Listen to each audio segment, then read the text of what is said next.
This is Modern Mindset, the show that picks the brains of the world's leading minds to help you unlock yours. I'm your host, Adam Cox. And joining me today, we have Ombiya, who is a detoxification coach and ceremonial practitioner. Is that right? Yes. Excellent. Welcome to the show. Thank you. How do you get to specialize in detoxification and be a host of ceremonials? By following the flow of wherever the universe decided to take me. I had no idea that I'd be stepping into either of these professions at all. It just kind of happened. Detoxification, I was in Bali. And when I went to Bali, I went vegan. I was sober. I got into meditation and breath work and kind of really started changing my consciousness, and my awareness kept expanding and expanding I got to a point where I got to really, really start to feel food on a whole new level than I'd ever felt before.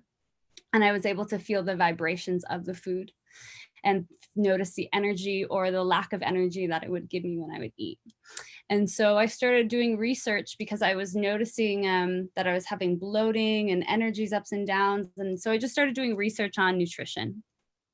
And I had tried a couple things in the past with nutrition, didn't ever really follow or stick through it, but I found this one guy online named Dr. Robert Morse. And I started looking at his videos and I started diving in. Maybe you've heard of him.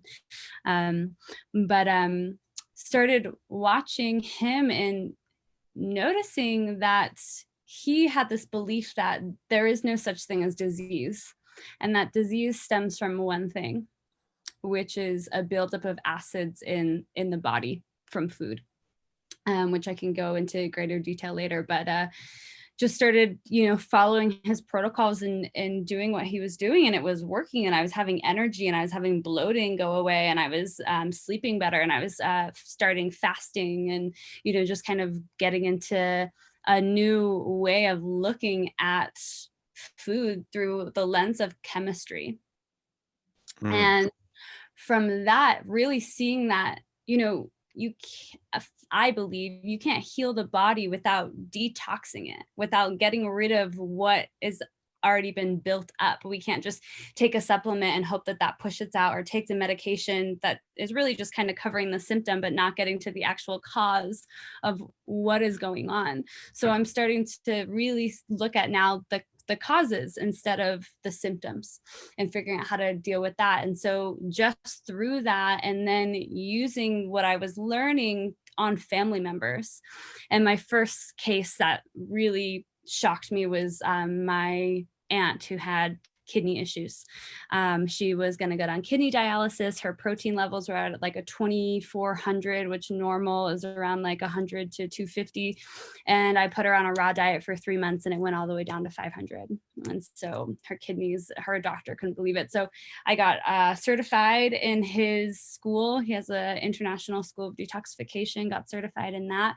And now I've just been doing that and using that on clients and seeing that work, and seeing, with people who have really, really terminal illnesses and diseases like cancer and diabetes. And really, it's interesting. The only people who will really try this and go the distance with this kind of detoxification are people who, have no choice left, because it is such a sacrifice. It takes incredible discipline, incredible change of your mindset.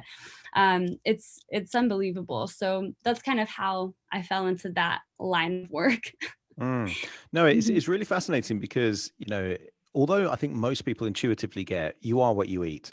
And if you have a diet full of processed foods, high, sugar, high salt, lots of additives, lots of preservatives, then it's not surprising when people get sick more often. They have low energy levels. So I think most people get that. And yet the lack of people actually seeking out high quality nutrition in the food is very rare. You would think with the age of information, there's never been so much data that we can kind of learn about how to vastly improve our well-being, our energy levels, how to reduce the probability of sickness. And yet so few people have, a nutrition dense diet. Why do you think that is? I think it's just what they've been taught their whole lives. They haven't really taken a second and thought that the food would be the issue. They think them not working out enough is the issue, or they think that um I just feel like there's always blame on something else, and they don't really want to look at the food because there's such an emotional attachment to that food. Mm, Whether it's like something that their mom made for them when they were younger and it makes them feel good inside, and so we just have these emotional attachments to these foods. And then I do believe that, how do I say this? It just really shocks me that there's such poison put into our foods. Um, it really does. It's just like, you know, slowly are they now like showing us that there's GMOs in our foods, that gluten is not that good for you. All these things are slowly coming out. It's like, well, why was this dye put in here in the first place? And it's really, you have to expand your awareness and start to look at these foods from a different perspective to really start to make that change, which my whole life I ate pizza and pasta and chicken nuggets because that's what I grew up eating. So I just thought that's how we ate. Then come to find out later, oh, that's actually why I'm having these issues because of that. And so it takes this unattachment and this new way of looking before I think you can make that change. mm. And it's almost a side effect of the industry of food because, go back a couple of centuries and the majority of food was produced locally. It tended to come from nature. People would kind of make enough, sell any excess. And there was very few of the kind of lifestyle related illnesses, much less heart disease, much less cancers and kind of things like that. But then the Mhm. industry of food is that, they're going to basically produce what's cheap and Right. what is readily available and also what's addictive. So Mhm. when you've got, excess food from one thing, then they find a way to market that and sell it in a different kind of area. And then Right. suddenly the pharmaceutical industries are making the money treating the illnesses that are coming from the food that Yeah. is coming from, this kind of industry of, increasing shareholder value. Yep. How do we break free from that? Because it is, I'll share a story with you. I saw a documentary called Fat, Sick and Nearly Dead with an Mm. Australian guy called Joe Cross. And he was like obese and he had all these kind of illnesses and he had a skin condition. And he set himself the challenge of having nothing but fresh vegetables and fruits as part of a fast, but juiced for 60 days. And I Mhm. remember watching that documentary, being quite inspired by it, and thought, I'll give that a go. And I did it for 60 days. And everyone that I knew had an opinion about how dangerous, how ridiculous my diet was. And yet they're consuming processed foods, highly addictive foods. I never had a sick day. I've never had a sick day in my life. They're Mhm. constantly sick. And yet they're telling me it's not got enough protein. It's not got enough this. It's not got enough that. Yeah. So the backlash that you get by trying to pursue what most people would consider fairly healthy way of living is quite extreme. And that's the level of the conditioning. Um, so how do you break out of that conditioning when everyone around you feels so emotive about eating proper food? How do you pursue a lifestyle of just increasing the amount of fruits, vegetables, natural foods? That's so many good points. And I could relate to that backlashing so deep. Um, for me, I was lucky enough to really pull away from everything, travel to a different country, and start doing breath work and yoga, being alone, and start to rebuild every part of my life. Be like, what resonates with me? What feels good? Connecting to my intuition, really like sitting with each food and really understanding, like I was saying before, the energetics of the food and how they feel in my body, and just kind of like stepping away from all story, creating my own story that feels good in Mm, my being. um, because we are the creator of our own reality. So it really is whatever you believe is going to be true, right? And so even when people look at me and they do keto diet and they're like, I believe the keto diet is right for me, I support that. Even though it's completely different from what I believe that people can heal in so many different ways. And this is my way to connect with the people that are on the same frequency as me and believe of what I believe. So I think there's just so many different ways to go about eating food and what's going to work best for everyone. But I really suggest, if you're wanting to make a change and it feels scary and hard and there's all this conditioning and outside voices telling you that it's not right, block them out, become strong in who you are. It takes courage, doesn't it? And it takes Yeah.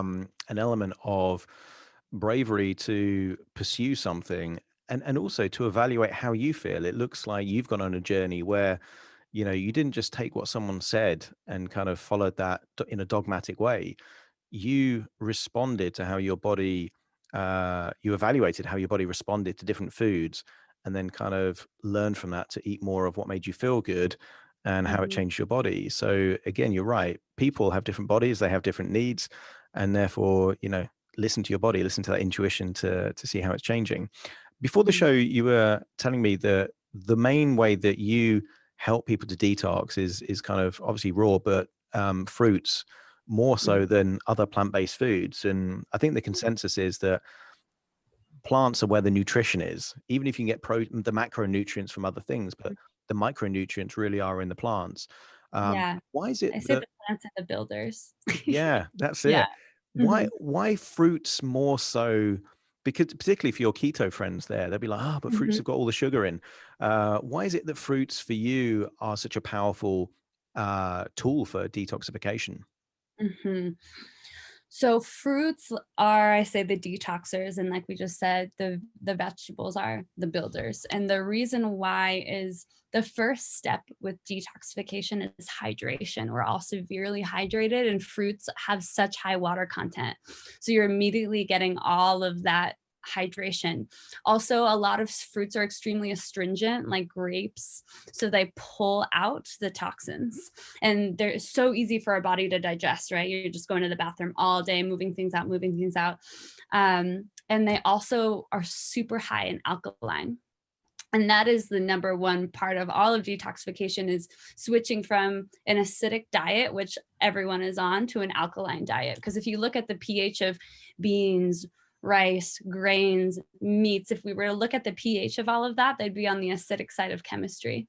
And if we look at the fruits and the veggies, they're on the alkaline side of the chemistry. So we're trying to move so much alkaline through the body to get the lymph to move and to hydrate the cell and to help move things out and to start regenerating, because that's what alkaline does. Alkaline is regenerating, rebuilding, as acids is destroying and destruction. It's kind of like the yin and yang, the masculine and feminine. Mm, And so that's what fruits do. They help regenerate, they help hydrate, they help pull. And they're also the highest in electromagnetic energy. So if you were to measure them, they would have the highest in energy content. wow. And yeah, I mean, I'm a big fan of fruits. I think it's, Mhm. one, they taste good. Yeah. And when, I find it fascinating that people will spend, a lot of money having ice creams and desserts and things like that to have artificial flavors, which are all fruit based. It'd be like Right. strawberry sorbet or, strawberry cheesecake. And it's like, well, they're not real strawberries, just have the real thing. Right. So there is this kind of weird disconnect that people will have the processed versions. And I saw, Yeah. a meme recently that says, Western society is so messed up that we will have real lemons in our dishwasher, kind of detergent, and fake lemons in our lemonade. It's such a messed up, way of looking at things. What are your favorite fruits, and what are some of the health benefits of those fruits? Yeah, I love that question. And I just want to say real quick too that there are different types of sugar. So there's complex sugar and there's simple sugar. And our bodies actually run off of simple sugar. That's how we create energy.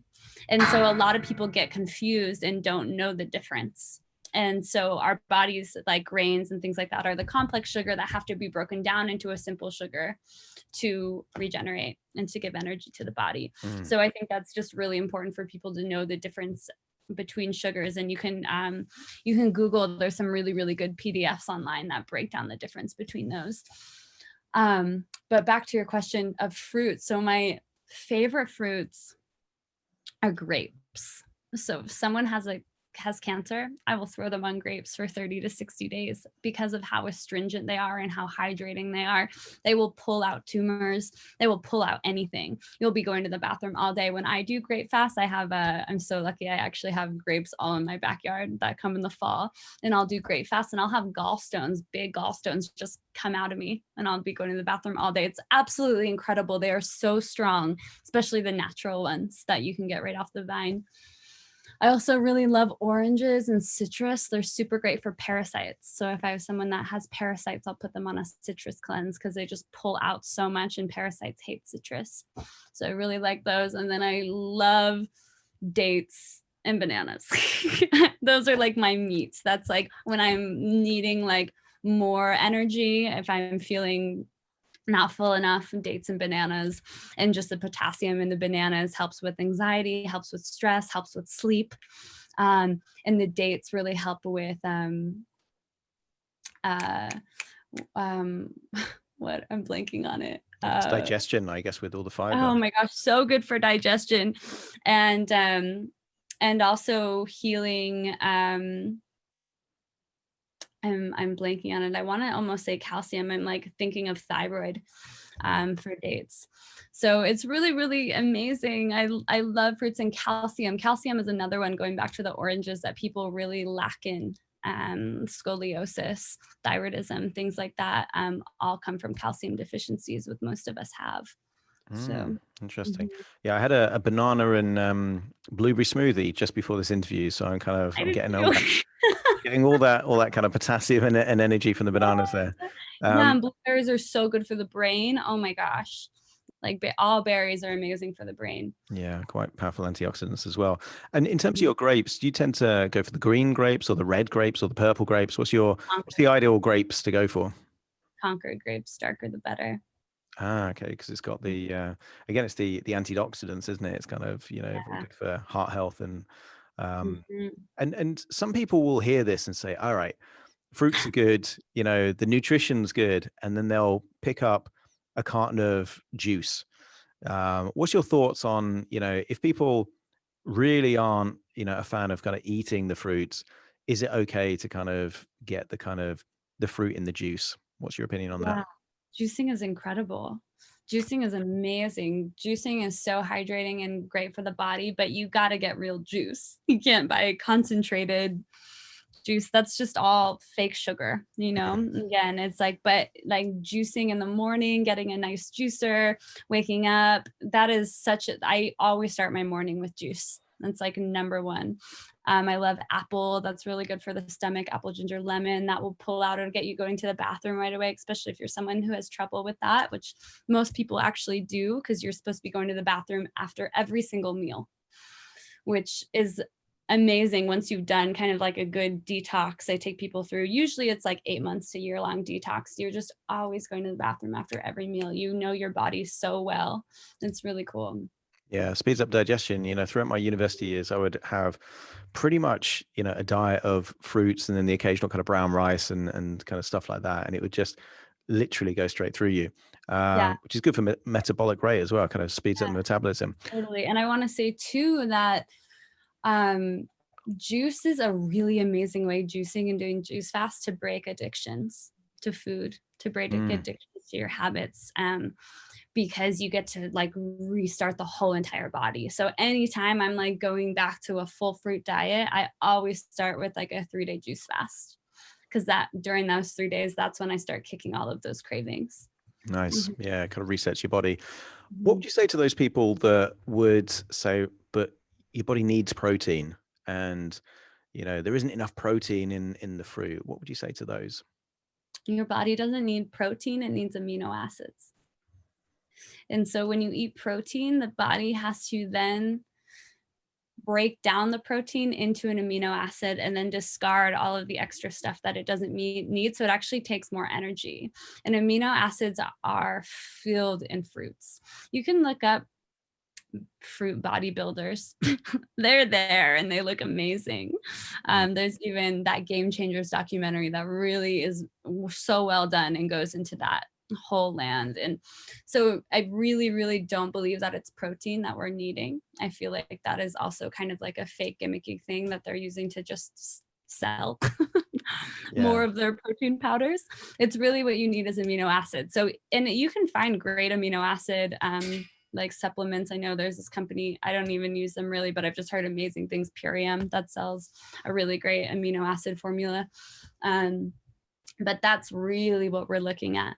Mm. Uh, And also, like, if people want amino acids in plant-based format, then things like spirulina and, yeah. you know, Yeah. blue-green algae, you know, it's just Mhm. very complex and very, you know, high quality amino acids, which is essentially what protein is. It's amino acids, Yeah. Right. but you're getting it in plant format. In terms of the way you said that your own experience of kind of changing your diet from processed food to then plant-based food and then more fruits and then detoxing and fasting kind of expanded your mind. It kind of got you thinking on a different level. Mhm. You also mentioned that you are, you know, host of kind of ceremonial practices. What are some of the ways that you use other, you know, forms of, let's say, natural ingredients to get people expanding how they think? Mm. It's really that I don't do anything. I just have these incredible tools that I've found along my journey to just assist people in being their own healer. And these tools, I use a lot of different plant medicines. And really, all I have to do is hold space, and the mind already knows where to go because it's been there. It's been in the beyond. It's been in these higher states of consciousness. And so it's just reminding, it's bringing people home, you know? And I feel like kind of when you come back to a plant-based diet, for me, it's like I came back home to where I began. I believe that we are actually frugivores, and that's where we started. I think when we first came and we were in Africa, we were not killing, we were foraging, we were eating plants and or plants and fruits, and we weren't having to kill anything until we started moving to the colder climates. So I just feel like it's kind of a remembrance, just like also breath work, like really getting into breath work and getting into those high states of breath work and feeling that DMT kind of fill the body. And it's like always this like warm, homey sensation of like, oh my gosh, I've been here before. Um, And when you say and breath work, are you talking about kind of like, let's say, because I mean, some people might be familiar with kind of breathing in certain ratios, more diaphragmatic breathing. Is that the kind of thing you're talking, or is it more kind of like Wim Hof kind of stuff where kind of rapid breathing, oxygenating the blood? What kind of breath work are you talking about? yeah, like Wim Hof kind of stuff. Excellent. Yeah, where So you're really alkalizing the blood. yeah, if someone's not familiar with that, can you give them a brief intro in terms of, you know, what that type of breath work is like and some of the benefits that people might experience from that? Yeah, wow, the benefits are unreal. So you're basically um, alkalizing the blood, and you're moving everything in the body. You're moving the lymph system, you're cleansing the cells. And so it's a breath where you just you go so it's a forced inhale, and then you let the body just release on the exhale. And you do that for a few minutes, and then after you've done that for a few minutes, you hold at the top, hold for as long as you can, and you exhale. And when you do that, you really start to come to this place of some people get dizzy. What I feel in me, because I've done so much plant medicine and DMT, is I feel that release of DMT in my body. And it brings on relaxation, helps get rid of anxiety, depression. I've heard of people having instantaneous healings of different elements of the body, sleep, better in athletics and mood, is just every single benefit. Because we don't breathe.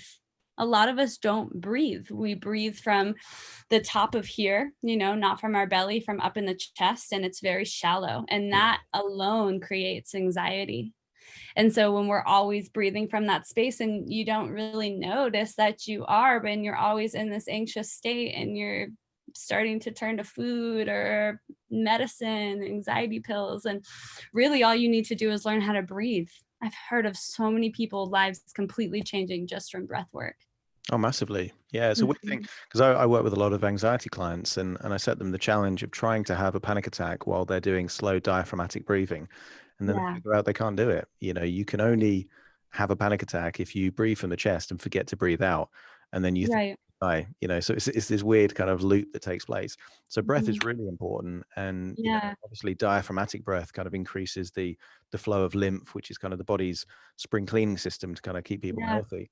So And it's I would even say if you are going to start to do these practices for long periods of time, it's even good to sometimes have somebody there with you because of the things that can also bring up. It can bring up unresolved traumas or memories that maybe you haven't looked at that are suppressed. Um, so if you're getting into some of these higher levels of breath work, just making sure you have somebody with you is important. Totally.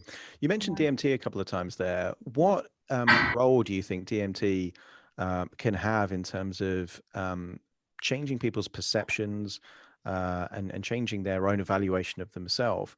And what are the different ways in which you've experienced that? Obviously, breathing is one of those ways, so that you know people get an idea of what's possible. Mm.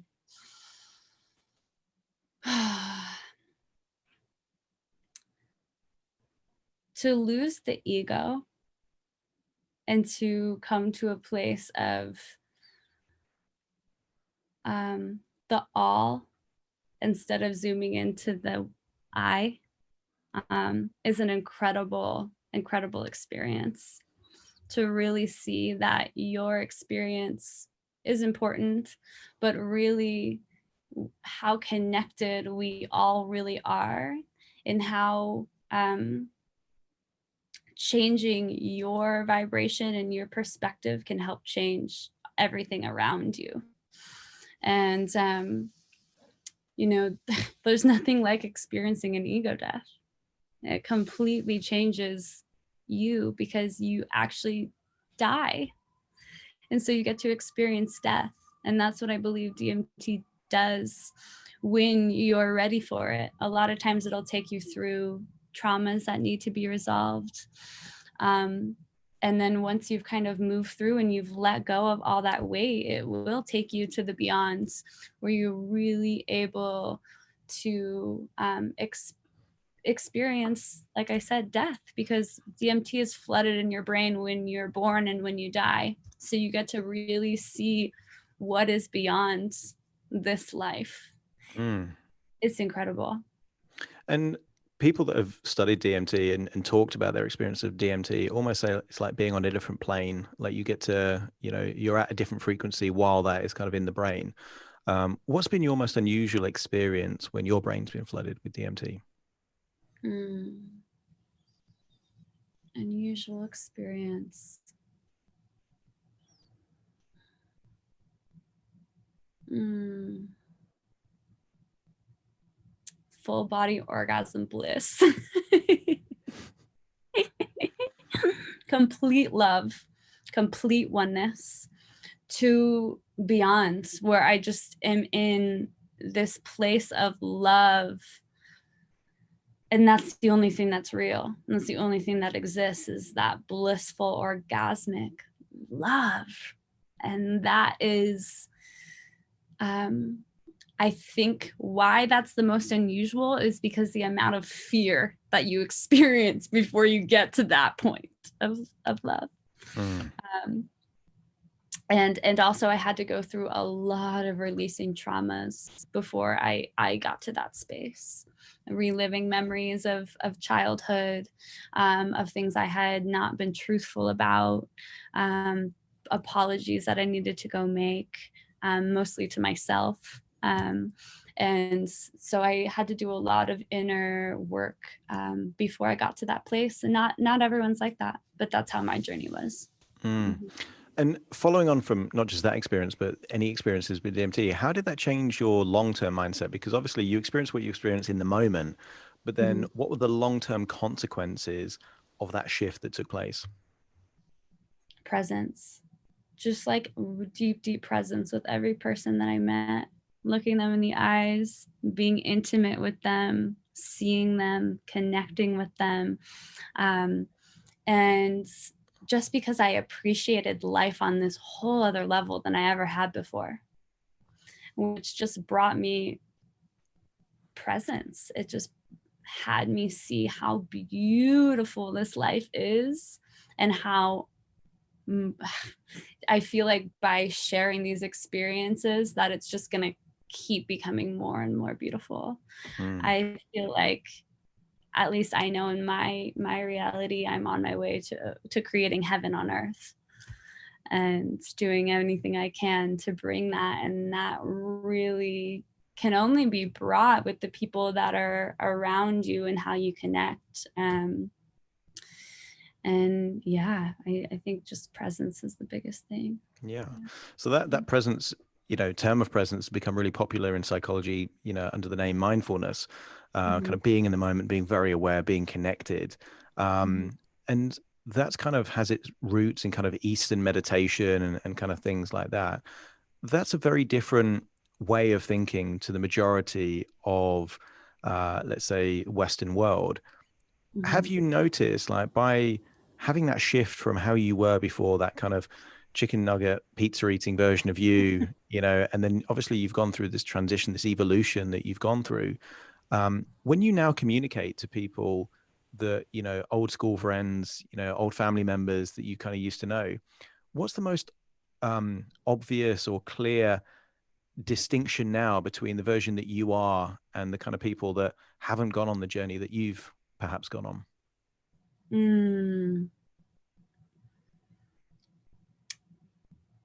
I see a lack of connection. It's like, I want to really connect, and I want to look at you, and I want to hold your hands and I want to be here.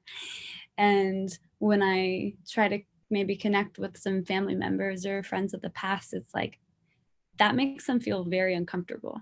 And they want to grab their phone, or they want to have the TV on the background because they can't have silence, or they're just very busy. And it's like there's no slowing down. There's not a lot of intimate moments. So that's kind of the difference that I see. And do you think that's to kind of protect them from having time with themselves, so that maybe they're scared of, you've gone through this journey of kind of facing some of those traumas, those kind of thoughts, time with yourself, but they haven't got to that stage where they're kind of worried about what that inner dialogue might be. So they want the phone, they want the TV on in the background to kind of distract them.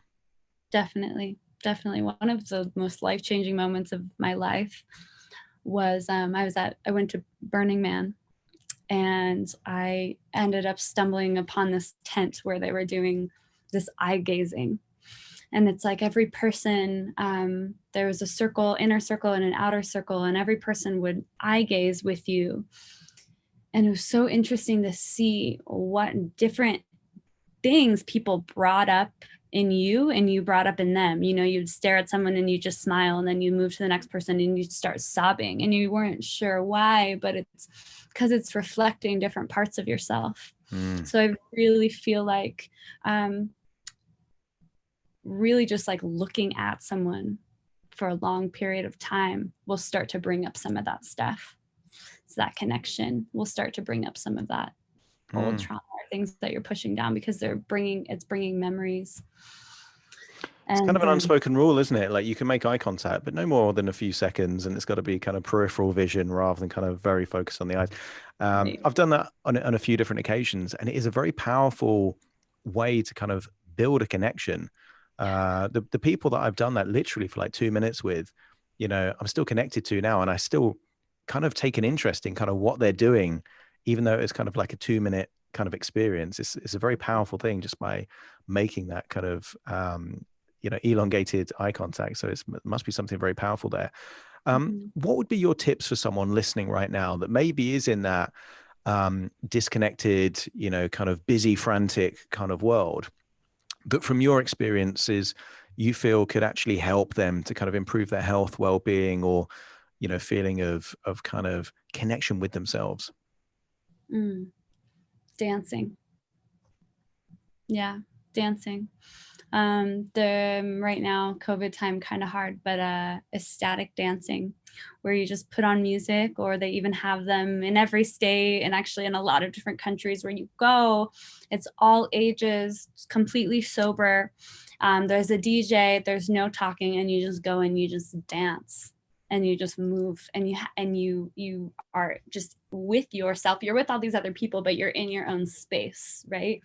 And that has been the number one thing that changed my life, was dancing, and finding that intimacy, that sensuality in myself, with myself, feeling myself, knowing myself, moving myself.